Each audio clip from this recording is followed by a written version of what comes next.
Hello, I'm Peter Lazar. I'm here to document my hair transplant experience.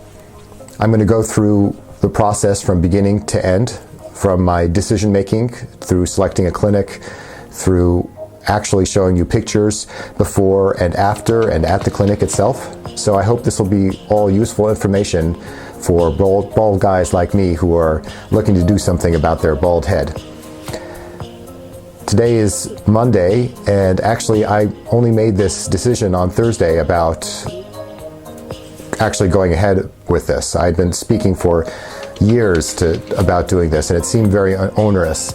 And suddenly I just had a compulsion to research it a bit on Thursday, and I learned more about that some of the best clinics for hair transplant for very affordable prices are in Turkey. So I did my research, and I found one of the best doctors, Dr. Ekrem Sivas. I think that's how you pronounce his name. He'll correct me tomorrow if not. And I did my research, and you can look it up yourself about him. He's published papers, written books, he's given presentations in the United States, he's done over 3,500 hair transplants, so it seems like this is a safe place to go, and for a good cost too. So I called him up and expecting that it would be months that I could get an appointment, which would usually be the case, but they had a cancellation and said, "Can you come on Tuesday?" So today's Monday. I just arrived today in Ankara, a very nice city actually, and tomorrow will be my procedure. So I guess you've read from this that I'm kind of impulsive. It's true, I sometimes make decisions kind of very quickly, but then I follow through with that.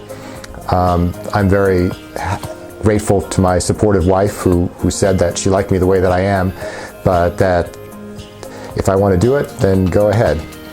So, part of the process was not even the cost.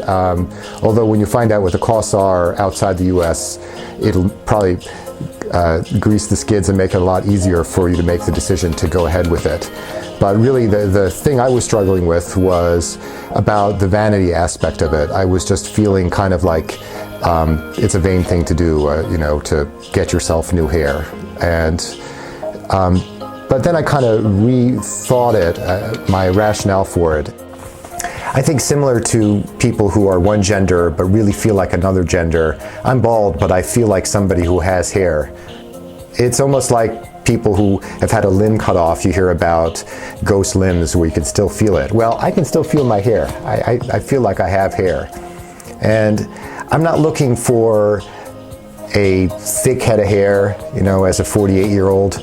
But I think that if they were able to get some thinning hair up front, then people will say, rather than, oh, here's a bald guy, rather, here's a guy with thinning hair. So we'll see how it goes. I'm going to sign off for now because the events tomorrow start early. And so I look forward to showing you and seeing what happens. Here's a picture of their front office. Here's a picture of Dr. Chivas and part of his expert and lovely team. Here I am getting my haircut prior to the procedure. You can see Dr. Chivas in the background there. And here's what my new hairline will look like.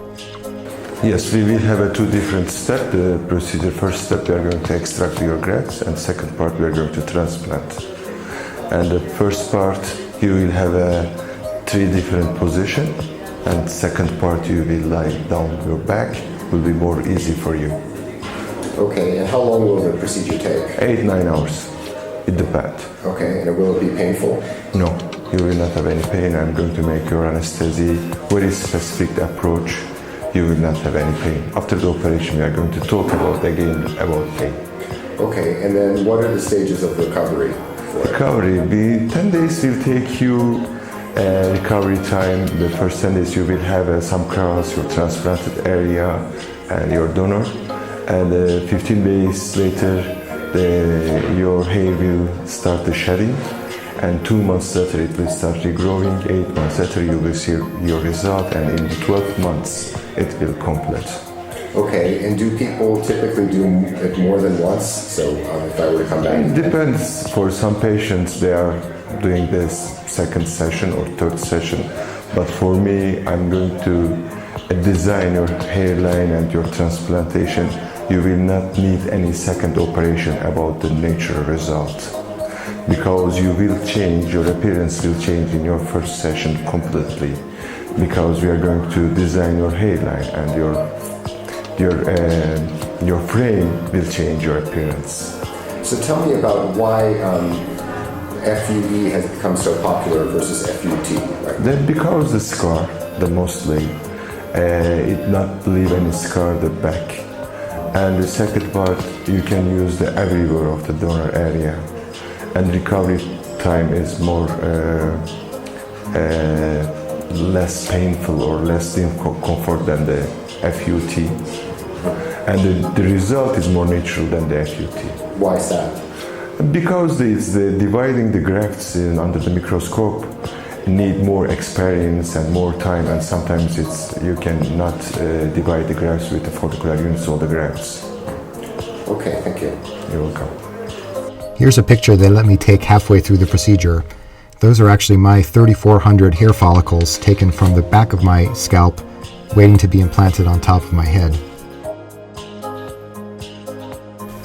So this is what I look like a little less than 7 months later.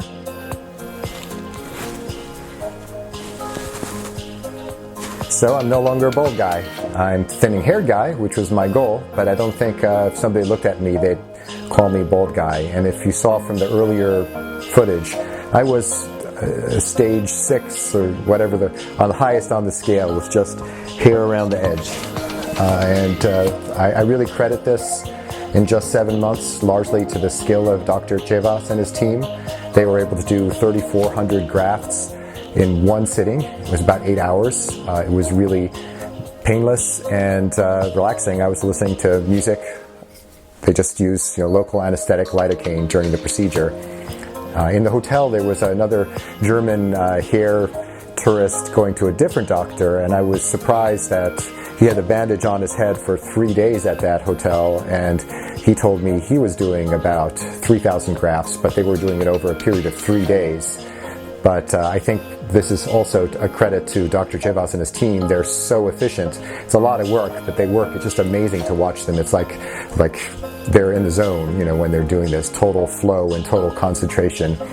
So I highly recommend it. It's really worth the trip if this is something that you want to do. And I went above and beyond a little bit. I actually, this is not above and beyond, but one of the recommendations is to use Rogaine twice a day. That helps it come in a little faster. And then I also invested in this. It was expensive, about $3,000. It's laser light therapy. Low light laser therapy is it, and this scientific studies have shown that stimulates the hair follicles and it helps it grow faster.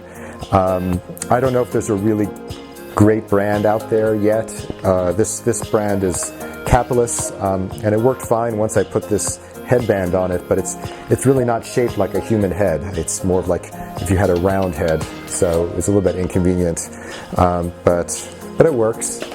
So I wish you luck. I hope that other people look at my experience and consider doing the same.